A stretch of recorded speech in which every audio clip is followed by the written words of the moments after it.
Saber Cotidiano no Ar, bem-vindos a mais um vídeo do canal na nossa série sobre o Antropoceno, sobre as mudanças climáticas, sobre a ideia de Gaia, sobre todas as questões que envolvem humanos, não humanos, outras formas de humanidade, outras formas de existência, modos de vida que se confluem e que agora a gente está debatendo sobre essas relações que envolvem outros modos próprios de vida na Terra. Hoje eu gostaria de trazer aqui um pouco dos meus aprendizados junto à filósofa Aline Costa,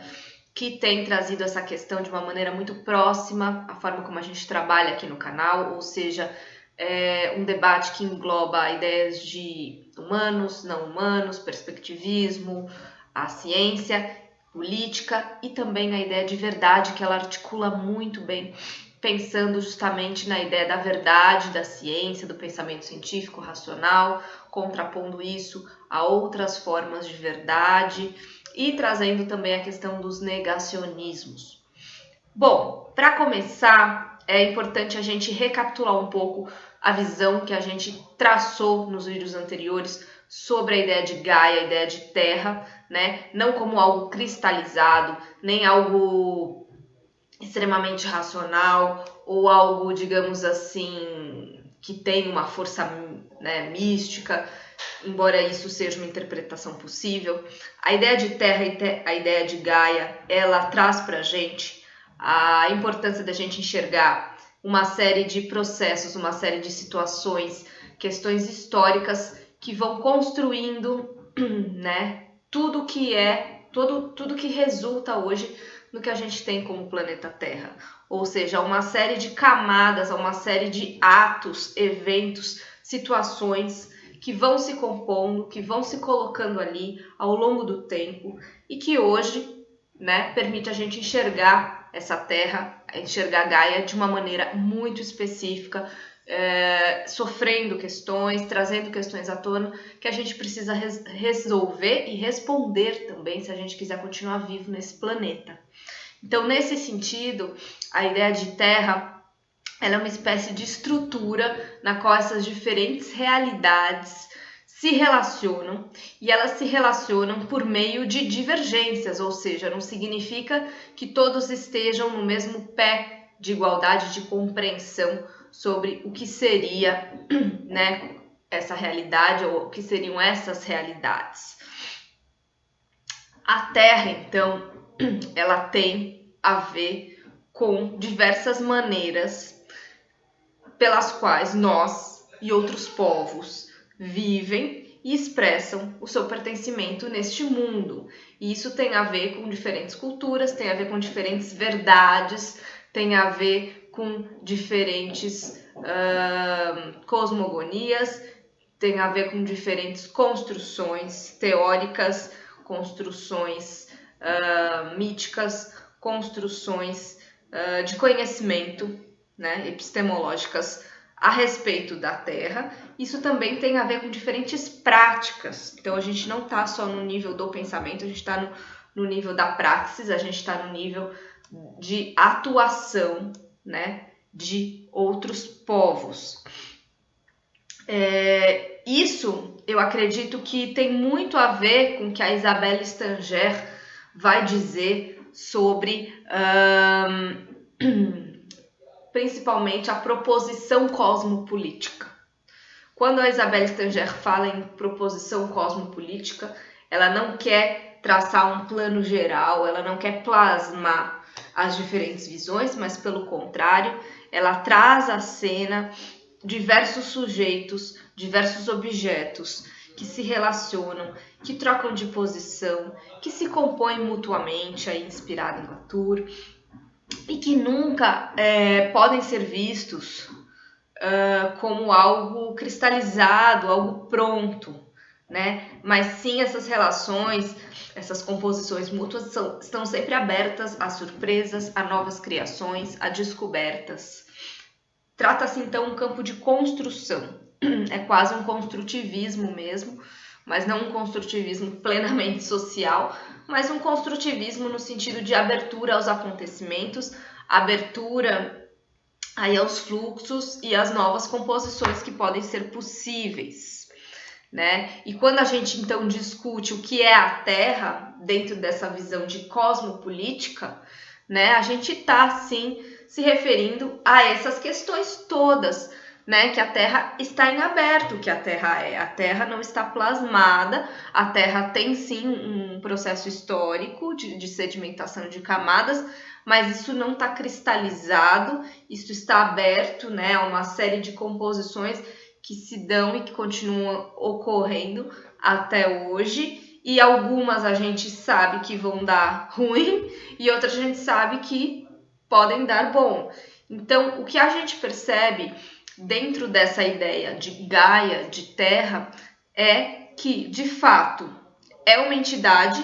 que faz sentido a gente dizer que, né,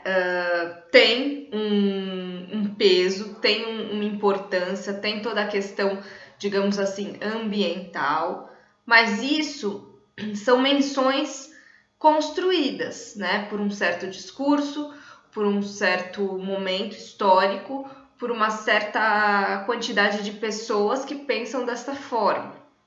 né? Por exemplo, se a gente for pegar os Yanomami, outras tribos tradicionais, outros povos, eles não vão enxergar a Terra desta mesma maneira. Isso não significa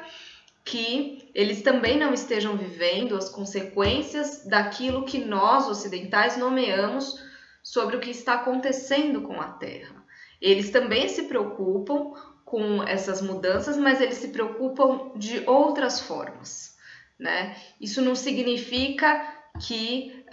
eles vivam essas relações e essas construções e justamente essas composições mútuas que eu falei, da mesma forma que nós ocidentais, da mesma forma que nós temos colocado esses termos de uma maneira mais científica, né? E aí, então a gente precisa considerar que se a gente está falando de Terra, se a gente está falando de Gaia,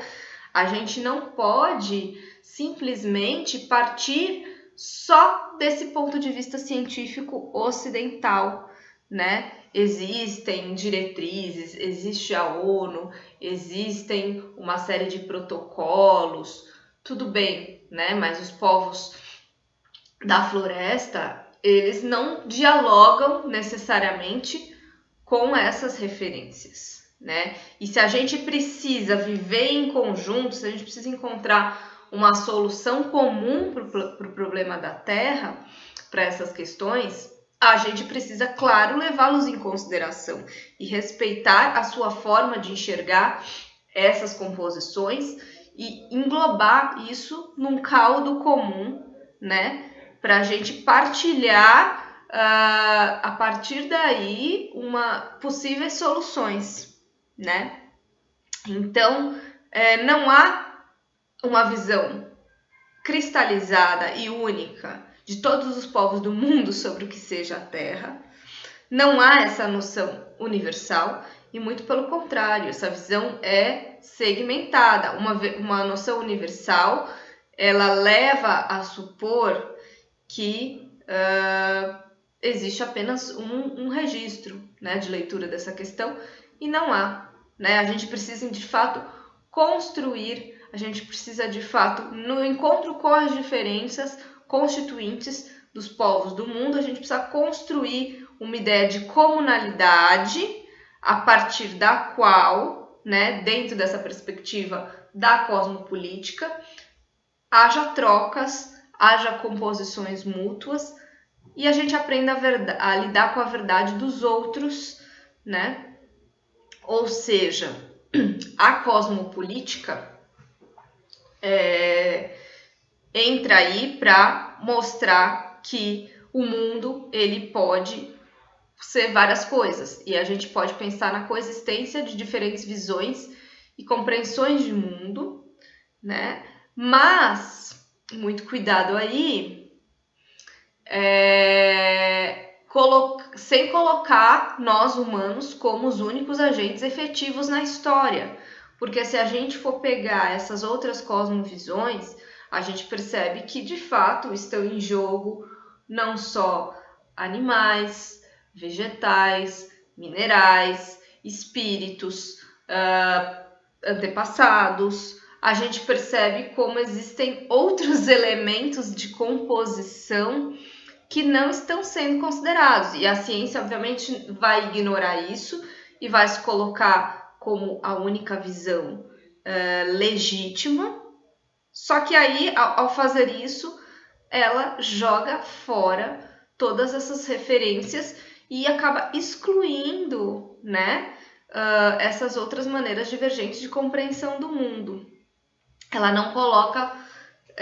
a ciência não trabalha em pé de, ela não consegue trabalhar em pé de igualdade com outras cosmovisões. E essa é uma grande crítica que Stangers faz, é uma grande crítica que Latour também tem feito, né?